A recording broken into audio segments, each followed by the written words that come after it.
Hi there, I'm John and welcome back to my YouTube channel. If you are new here, welcome. I'm John from Nigeria. On this channel, I talk about books. I do the occasional book reviews, book tags, book hauls, everything bookish. You can find it here. And if you're a fan of essay length written reviews, I sometimes write for a Substack called A Couple of Dorks.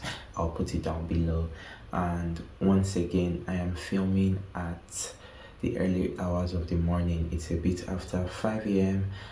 Don't mind my voice talking like this. I don't know why I chose this tone to start when this is absolutely not how I always sound, but that's besides the point. I promised a wrap up for May and I'm here with a wrap up for May, so I don't think I want this to be too long. We'll quickly get into it, and at the end maybe I'll show some of the things I intend to read for June and what I'm currently reading as well. So yeah, let's get into it. So in May I finished 4 books. This is exactly how I sound, but in May I finished 4 books. And yeah, the first book I finished in May was Tonight I'm Someone Else by Chelsea Hudson.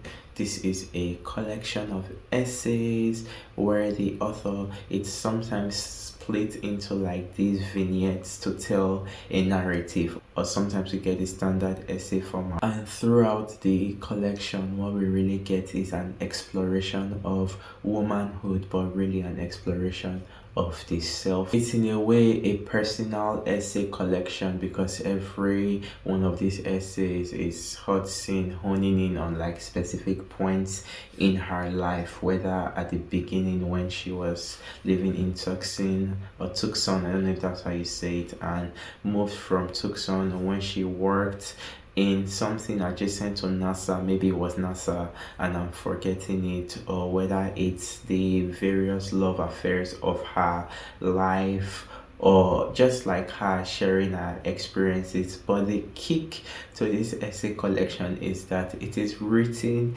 in this very strange tone of voice that I don't think I have encountered in like a book in a really long time. I want to say maybe ever, but the thing is that it is so specific in a way that the writing comes across as, I don't want to say trying too hard, it's sort of trying too hard, but think Tumblr era girl discovering like poetry and wanting to sound very intelligent, wanting to narrativize her life and wanting to like make prose out of her feelings and poetry out of like the things, the issues of her life. That is what Hudson's voice sounds like. I found it so kooky and so wacky and so silly at the same time, but then it was not the kind of case where I could say this was bad writing, because it all felt very intentional. I now realize that I did not pull quotes from this book to put up here, but maybe I'll put some insert some quotes like here or something like that. But it's so many highlights from the book, not because they were even particularly like stunners. They were just they were the silly ones, but then there are these very simple sentences that she would put forth that just felt so profound. And it was a very short collection. I read it across a month, and yeah, I gave it 3 stars. It was decent. The second book I finished in May was one I have been reading since last year December, and this is Flesh by David Soloy. This was the winner of the Booker Prize for Fiction 2025. The initial goal was to body read this with my body reading partner, which you guys know about, in 10 days. And she finished on time while I was the one who was holding us back and holding the discussion back, right? And Flesh is the story of a man's life. In Flesh, we follow Istvan, born in Turkey, I think it's Turkey, and we meet each one at the very early stages of his adolescence. He's 15, growing up in Turkey with a single mother, and then there is a very traumatic event that happens to him. He's abused by this older woman, and that event just kind of begins like a sort of like ripple effect into the rest of his life, and from there he ends up accidentally killing her husband. He ends up accidentally killing her husband, and that everything that I mentioned just happens in the first chapter of the novel. And why Flesh mostly works for me is because it's a very quiet novel, it's a very slow novel. It's not written in grand prose. It's just very, very simple statement. It's very plain writing, almost dry in a way, where it just feels like a statement after a statement, so much life sucked out of it. And I think that was what the issue some people had with the novel, feeling too dry. But I found that I personally did not mind this writing style, and in a way it's kind of is part of Sloy's characterization of the main character, Istvan. One of the things I really like about Flesh is how the narrative moves, and I think it's maybe why by the end of the book you might feel the full weight of the effect of what Sloy was trying to do with the novel, because every chapter is kind of like a move in time to another point of each one's life. Sometimes it's not a very big jump, but most of the times it was like jump in years. So from chapter 1 to 2 to 3 to 4, we are getting significant jump in time in the life of each one, and it's how you see what happens in his adolescence, and he moves to the war, and before you know it he's working as a bodyguard at one point, and he's married at one point, and it's just the story of a man's life and everything that transpires in his life. It's the kind of book where I don't know if it's going to, let's say, do anything revolutionary, but in terms of how it approaches like storytelling, I found it very interesting. Not inventive particularly, but very interesting. And it's not a lot of people who are, it's kind of the sitting with a story. I think that's what Flesh excels at. Like, it helps you sit with this man's life, the man's story, and it's deliberately slow.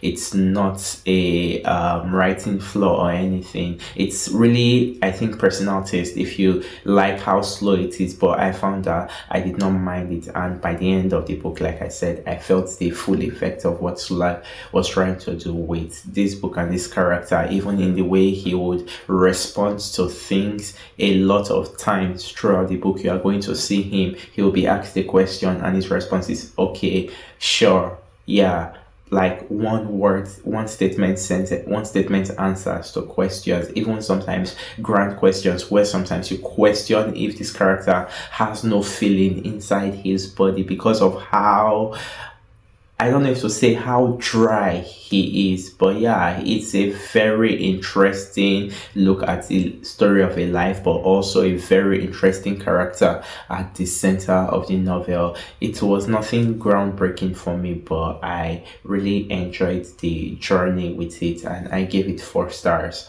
A third book I finished was a reread of Winter in Structure by Elisa Shuadusapin, who I have discussed a bit on this channel. Me and my body reading partner, my friend, we have read, I think, two of our books together, but I made my friend read Winter in Structure as well, and she has also read Winter in Structure twice, so we have that in common. And this is one of our favorite writers because we say of her that you are simply going to like anything you read by her. It's not bound to change your life or anything, but she gets atmosphere so right in her books. It's the very slow, like little to no plot type of novels that she offers, where it's more like there are some small studies like of like human behavior in her books. But I think Winter in Structure might be her maybe most plotless novel. We follow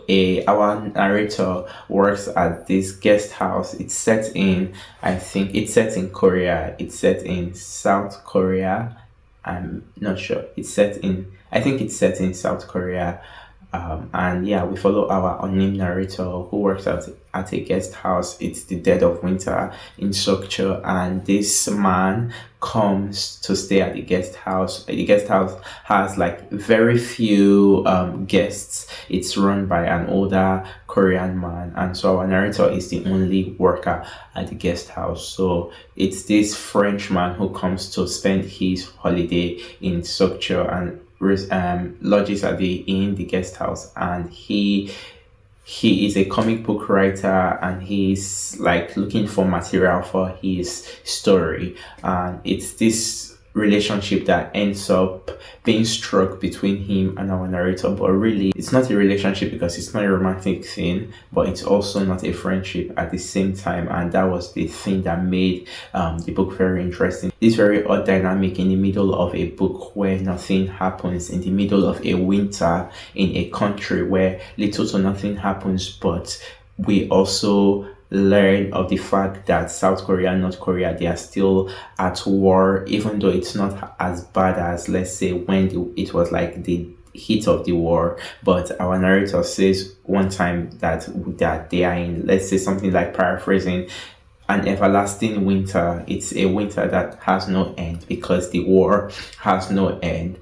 And it's really just following her from the guest house, the little interaction she has with this man, little interaction she has with her mother. There's some exploration of like personal self-identity, the relationship of the self and the body, because we see instances where our narrator has this very strange relationship with food. She is always being told by her mother that you are eating too little, or she's eating a lot.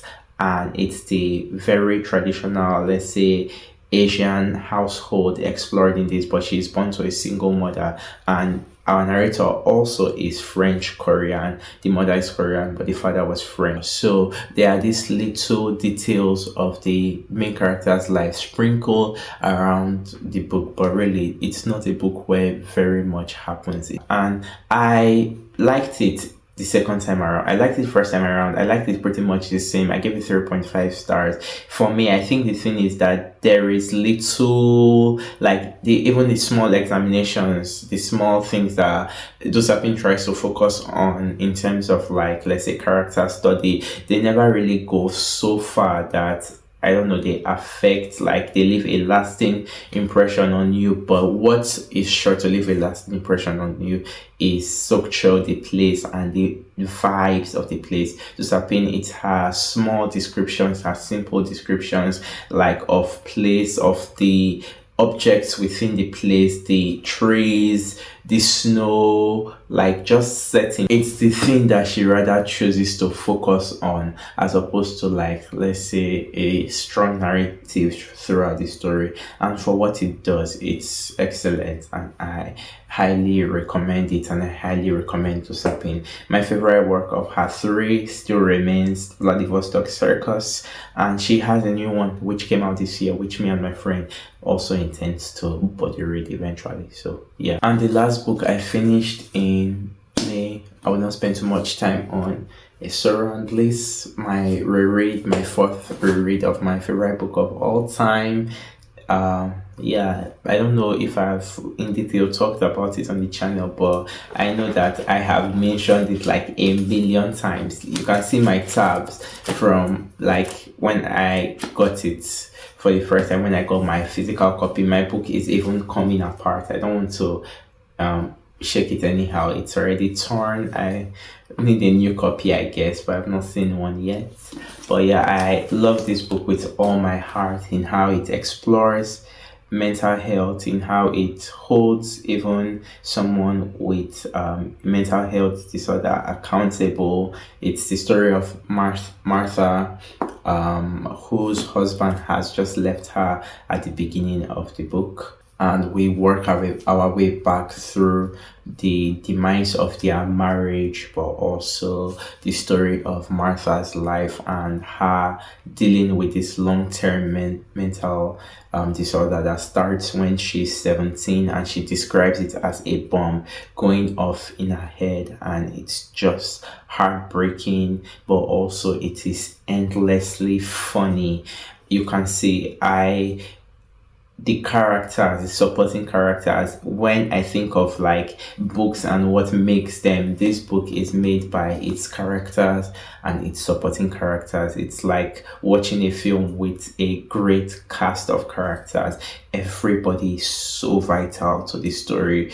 Everybody, like, there's so many points that you are moved, you are touched, and it's the story of a woman's life, and it's yet again another story of somebody's life I'm talking about in this wrap up. But then this book like heals me over and over and over again. Every time I read it, it makes me want to cry every time I read it, because it's also a love story in of itself. It's very contemporary, but then it is an excellent work. It's my favorite book of all time. I think I've said that. I don't want to like dwell too much on it because I've talked about it. But yeah, please, if you have not read this, please, I recommend this book. But yeah, those are the 4 books I read in May, and for this month, one of my major goals is to reread Call Me by Your Name, one of my favorite books. It's been 5 years since I first read it, and yeah, I think I need to reread it. Then I want to get Frankenstein done this month. I've made a little move in it since the last time. Very little move, but yeah, I think a move is a move, right? And I started this short story collection called The Gender of Inanimate Objects yesterday. I bought it randomly. It has like 8 ratings on Goodreads, so it's very unknown. It's a very small press. I do this once in a while where I buy like the most random books that nobody has heard of, I've never seen anywhere, hoping I might like it. And yeah, we'll see. I guess I don't really know. I'm still like 25 pages in, but those are some of my major goals for the month. Some queries added in there. Real Life by Brandon Taylor. Maybe there's quite a lot I want to get to. I'll try to get to a very ambitious list, but that's that. But yeah, I think this is the end of the video. Please, if you liked it, like, comment, share, subscribe. I'm doing this so early because this is, like I said, it's only in the dead of night when there's no noise I can get to these videos. Maybe this is what I'll be doing now, but yeah, I really want to not take like so long between putting out videos. And yeah, thank you all for watching, for commenting on the last video as well. I will see you in the next one. Bye.